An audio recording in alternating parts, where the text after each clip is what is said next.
narinig ko yung kulitan ng community ko.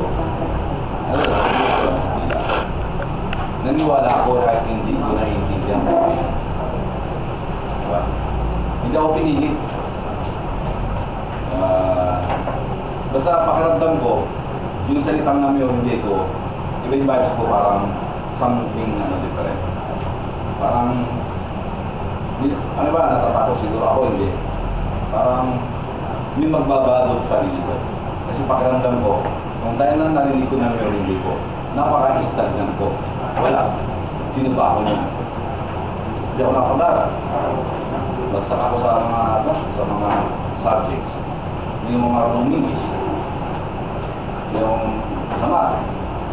Number one, tama ako. So, parang walang pag-asa. Hopeless yung sarili ko. Pero mga kaibigan ko, mas matalino. Diba? So, talaga siguro, ako yung pinanganak na nanginala talaga ako ito. O talagang siguro, tamad lang talaga. Tamad. Siguro.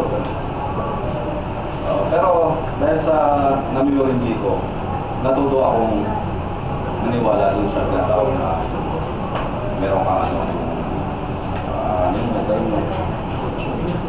yung ano ka, yung nagkakaroon ka ng compassion, meron kang tama yung nakalimutin ako. Life force inner power. Always done.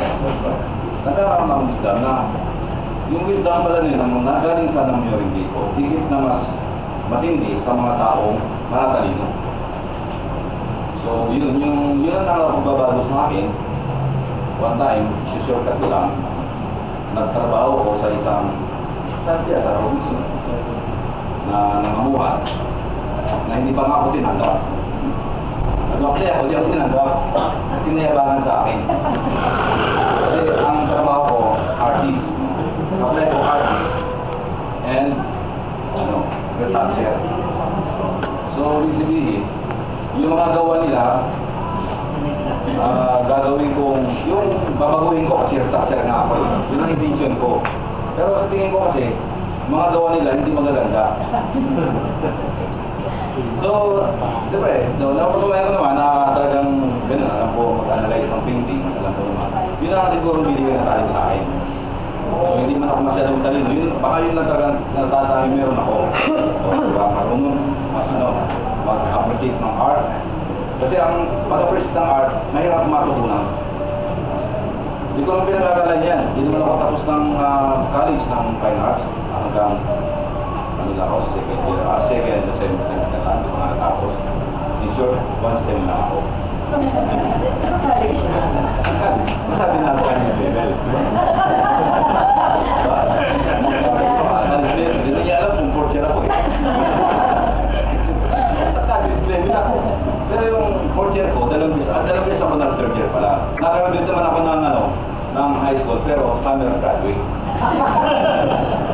Talagang wala pumapasok sa akin na pagka binasa ko ngayon, yung sasabihin ba't mabatay ko, wala papasok kahit isa. Pero yung kapalit ko, magpasa ng dyaryo, lahat, parang sa kanya eh. Yung ano ko. Pero ito lang, yung kapalit ko, na sobrang talino, na gano'n. Inutos sila yung talino eh. Hindi ako tinirahan eh. Kaya nagano'n siya ngayon, wala na. Scientist ang tawag na. Wala. So, gawin ako doon sa akin kwento, doon na namasukal ako. Na talagang energetic ako. Sino ba yung Charles Dinamo yun? Ay bakit dating, mayabang. Hindi ko tinanggap. Di mo kilala si Charles Dinamo? Yun ang Batikan sa Cubao. Batikan, mga Batikan. Ito mga mukha ko pati-pati ko. Batikan daw ako. Ibig sabihin, matagal na ako nagagal sa Cubao artist. Pero ako yung artist na hindi ko makikita.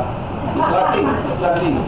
Yung time na yan. Kaya ako nag-apply sa kanya, talagang struggling. Bagong-bago na yung Robinson eh. Talagang wala akong kinikita. Siguro hindi minsan, madalas akong malipas ng gabi na hindi kumakain. Ganun ang buhay ng artist. Ganun talaga ako noon. Sobra. Diba? Hanggang nasawa na rin ako. Kaya tinanggap ko yung sentang ng Myoringi ko. Alam ko magbabago ang buhay ko sa Myoringi ko. Maaaring mabaliktad, maaaring gumanda, gano'n, di ba? Naniniwala ako gano'n. Eh, ang iba siguro, sa inyo, hindi pa naniniwala.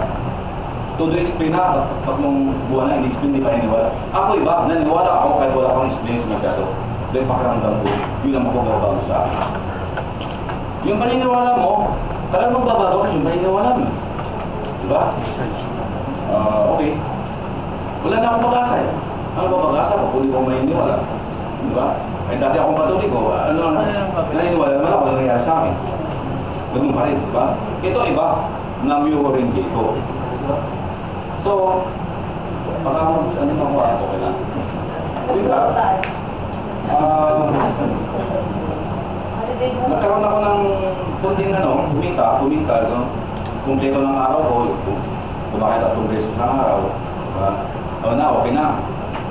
One time, meron akong, napunta ako ng Bicol, meron akong kaso, nakabuntis ako, inasawa ko, nahiwalay na kami. Pagbalik ko, bumalik ako sa boss ko.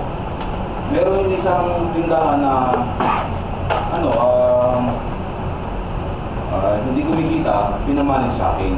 Sabi sa Charles, i-manage mo yan. So, alam ko naman, marunong pa mag-touch. So, tinagabi na ako yung short. Minanage ko. Pero, yung tindahan na yun, minanage ko, kumita ng kumita. Sabi ko, na Myoringi ko, bigyan mo ng araw na grasya. Sa pangaraw-araw na may trabaho, tanggap. Basta mag-chat-chat ako, ito ang big. Nag-chat-chat ako hanggang sa lumaki yung negosyo. Yung boss ko, naging competitor ko na. Dahil bininta na sa akin yung kanyang isang pwesto yun. Hanggang sa lumami na. Dati-dati bumibinta ng 3,500 o 5,000 naman.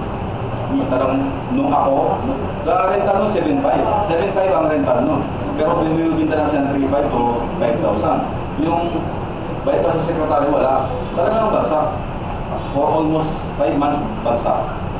So binalis ko hanggang sa lumago. Hanggang bumita ng 100,000 naman. Hanggang nakapag-branch ako. Sabi ko na, punta ako sa Ayala, sa SM. Halos nagkaroon ako ng siguro mga 12 na branches. So, nagkaroon ako ng yung hindi marunong mag-English, nagkapot sila. Hanggang sa dumami na ang sasakyan ko, meron akong 4 na sasakyan, nakapagpagawa na ako ng bahay. So, nag-iba. Nag-iba talaga nag-iba. After 20 years, ito, t-shirt ko na, after 20 years, yung boss ko, at kinausap ako kasi sa tagal na kami nag-uusap. Sabi ko yung boss ko na yun, talagang tinitingnan ako yun. Marami kumukontra sa kanya, pero tinitingnan ko siya sa boss. Ito nga, birthday ko eh. Ito ang birthday ko, inalok pa siya. Sabi ko, ito ang boss ko, ganyan. One time yung kanyang kumpanya, Malagoy Arts, binili ko na last 5 days lang. So yun ang nabago. Sabihin, yung dating boss ko, ay kahit hanggang kaibigan ko pa rin, naging talagang kusita ko boss ko siya. Kaya hindi niya binenta yung pwesto niyo sa ibang mga kaibigan niya. Sa akin lang. Yun mga magbabago na yun. So siguro, dahil gabi na, mga pagka meron pang oras sa pangyayon. So ganun na bago yung buhay ko. Sa Wheatgrass naman, hindi mahaba. Yung chatting mo na po, 15 minutes. Okay. Dati kasi nag-chat-chatting ako ng 15 minutes. A day yun, a day. A day noon lang. Pero, ko lang, pag nag-chat-chat, pagka umatin ka namang meeting sa tawag dito, na-encourage ka na mag-chat ng marami hanggang sa dito nga ako, dito, sa kay Abby, natutunan ko mag-chat ng 1 hour. Kasi nakarinig akong experience mula dito na 20 hours a day.